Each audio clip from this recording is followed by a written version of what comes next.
Sziasztok! Fazekas Andrea vagyok, a Lingvi Coach megalkotója. Előző videóban adtam nektek egy kis gyakorló feladatot, és arra gondoltam, hogy ehhez adnék nektek még egy kis segítséget.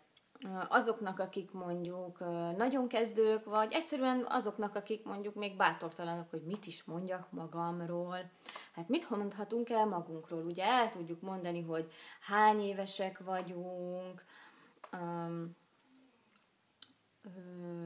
van-e kutyánk, van-e macskánk, van-e autónk, van-e házunk,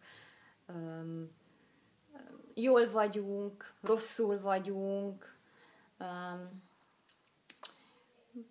Ilyen nagyon egyszerű dolgokra gondolok, és akkor nézzük, hogy ugye tulajdonképpen hogyan áll össze egy nyelv. Ugye az fő alap összetevők azok igék és főnevek. Ugye mi az ige, történés vagy cselekvés kifejező szó, és mi a főnév, egy olyan tárgy vagy olyan személy, akivel a cselekvés történik. Tehát nem kell semmi bonyolultra gondolni, egyszerűen csak egy főnévből és egy igéből nagyon egyszerű mondatot alkotni, jelen időben, tehát még csak az időt sem kavarjuk. Annyit kell tenni, hogy a to have vagy a to be igéből, akár ragozás használva, de itt még az sem kell, hiszen most csak magunkról kell beszélni, tehát magadról kell beszélned. Csak annyit kell elmondanod, hogy például 35 éves vagyok. I am 35 years old. Tehát mondjuk lehet, hogy számokat azért már ismersz. Akkor olyat mondhatsz el, hogy I have 2 children. Hogy 2 gyereked van. Vagy házas vagyok. I am married.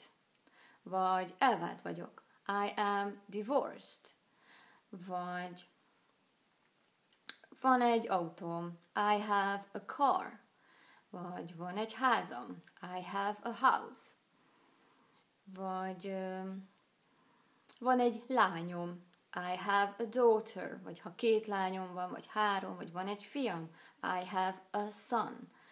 Tehát ilyen nagyon egyszerű dolgokra gondolok. A lényeg csak az, hogy ezt gyakoroljuk, hogy mennyi dolgot tudsz összeszedni, amit magadról el tudsz mondani ezzel a 2 igével, és azokkal a szavakkal, azokkal a főnevekkel, amelyeket már ismersz. Jó? Remélem segített.